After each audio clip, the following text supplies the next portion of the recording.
This is going to be the last video of this unit, surface relief features of earth. इसमें 3 relief features आते हैं, continents, oceans and mid oceanic ridge. इसमें से continent और ocean से आप बहुत अच्छे से जानते होंगे, but mid oceanic ridge few of them are not aware of it. तो पहले कॉन्टिनेंट्स पढ़ते हैं. कॉन्टिनेंट्स जो हैं they cover 29.2% of the earth surface.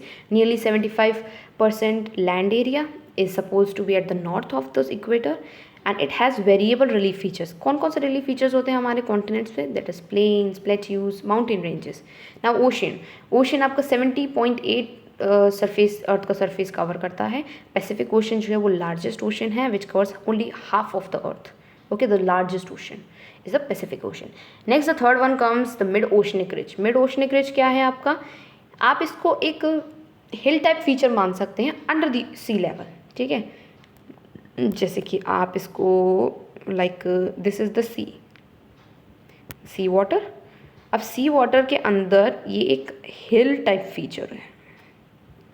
अब इसी हिल टाइप फीचर में कुछ डाइवर्जेंट एक्शंस भी होते हैं जिसकी वजह से वोल्केनिक इरप्शंस भी होते हैं. ओके, लेटर ऑन आप आगे आने वाली वीडियोस में देखेंगे. तो ये क्या होता है कि मिड ओशनिक रिज. ऐसा ही हिल टाइप फीचर हम कॉन्टिनेंट्स पे भी देख सकते हैं और ऐसा ही hill type feature ocean level पे भी होता है. उसको हम क्या कहते हैं? अलग नाम दे दिया है, mid oceanic ridge. This is not a sort of different thing.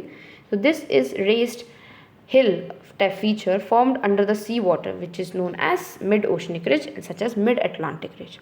आगे पढ़ते हैं कुछ ऑर्डर वाइज डिवाइड हुए रिलीफ फीचर्स. तो रिलीफ फीचर्स जो कि ब्रॉडली कैटेगराइज करते हैं अकॉर्डिंग टू देयर ऑर्डर्स या फिर उनके साइज़ के अकॉर्डिंग, उनके मोड ऑफ फॉर्मेशन के अकॉर्डिंग कैटेगराइज किया है. तो there are in total 5 orders. First order relief feature, इसके अंदर लार्ज फीचर्स आते हैं जो आपके साइज़ में भी बड़े हैं और टेक्टोनिक प्लेट्स की मूवमेंट की वजह से हुए हैं. So these are largest features that can be recognized such as the continental platform and the ocean basins. These are the tectonic plates, जैसे कि आपके continental और oceanic plates आते हैं. तो these are the large features.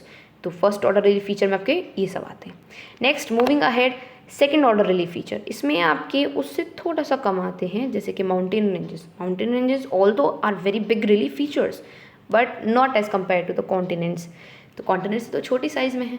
तो ये आपके कौन से रिलीफ फीचर्स आते हैं जो कि आपके कॉन्टिनेंट से थोड़े से छोटे होते हैं, like mountain ranges such as Himalaya, mount Kilimanjaro and the valleys like great rift valley of Africa which forms within the continental platform and ocean. जो कि within the continental platform बनता है, मतलब कॉन्टिनेंट्स के अंदर बनता है और ओशंस के अंदर बनते हैं. ओके, आगे बढ़ते हैं third order relief feature.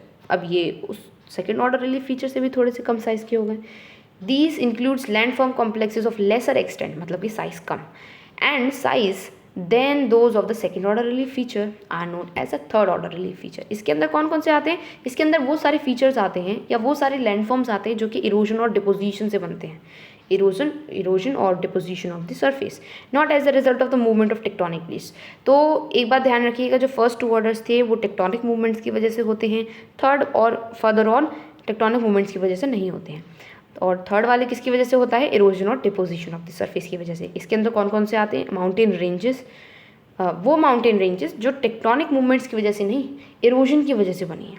Okay, जैसे कि आपका पहले माउंटेन था कुछ इस तरीके का, अब इसमें कुछ इरोजन हुआ इसके आउटर सरफेस पे, तो माउंटेन कुछ इस तरीके से हो गया. तो ये भी एक माउंटेन रेंज बनी कि नहीं बनी? तो ये माउंटेन जो बनेगा वो आपका थर्ड ऑर्डर रिलीफ फीचर में आएगा और ये जो टेक्टोनिक एक्टिविटी से बना हुआ सेकंड रिलीफ फीचर में आएगा. ठीक है, आगे बढ़ते हैं.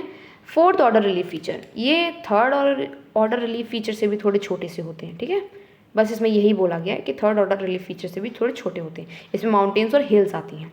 फिफ्थ ऑर्डर रिलीफ फीचर, ये स्मॉल इंडिविजुअल फीचर्स होते हैं जैसे कि आपकी क्लिफ हो गई, वाटरफॉल हो गई, सैंड बार्स हो गए. ओके, यहाँ तक आपके ऑर्डर फीचर्स रिलीफ फीचर्स खत्म होते हैं. इसके बाद कुछ important points. Core is separated from the Gutenberg discontinuity. इसका क्या मतलब हुआ? इस वर्ड को आप ध्यान में रखिएगा, आगे आने वाली वीडियो में भी आप देख सकते हैं इस वर्ड को, इम्पॉर्टेंट है.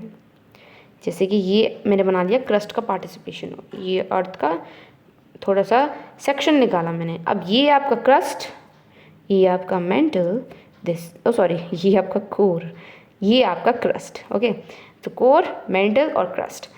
अब ये जो कोर और मेंटल है इसको डिवाइड करने वाली या फिर सेपरेट करने वाली एक लेयर मान लीजिए आप, वो उसको नाम दिया गया है क्या, ग्यूटेनबर्ग डिसकंटिन्यूटी। ठीक है, ऐसे ही क्रस्ट और मेंटल को डिवाइड करने वाली लाइन या सेपरेट करने वाली लेयर जिसको नाम दिया गया है क्या, मोहो डिसकंटिन्यूटी। ठीक है ना। अब देखिए लाइन टू लाइन पढ़ते हैं। Core is separated from mantle by Gutenberg discontinuity. An imaginary line that separates lithosphere, or we can say crust, from mantle is known as Moho discontinuity. Next, geochronology क्या होता है? Geochronology is the science of earth dating. इसका क्या मतलब हुआ, जैसे कि हम पढ़ते हैं रॉक्स की डेटिंग, फॉसल फ्यूल्स की डेटिंग, कि फॉसल फ्यूल्स कितने पुराने हैं यानी कि एज कितनी है, ऐसे ही अर्थ की एज पता लगाना है, अर्थ के पर्टिकुलर सेक्शन की एज पता लगाना, उसको जियोक्रोनोलॉजी कहेंगे।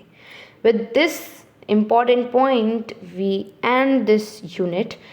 अब हम बाकी सारे लेक्चर्स नेक्स्ट आने वाली वीडियोज़ में पढ़ेंगे। So thank you for watching this video.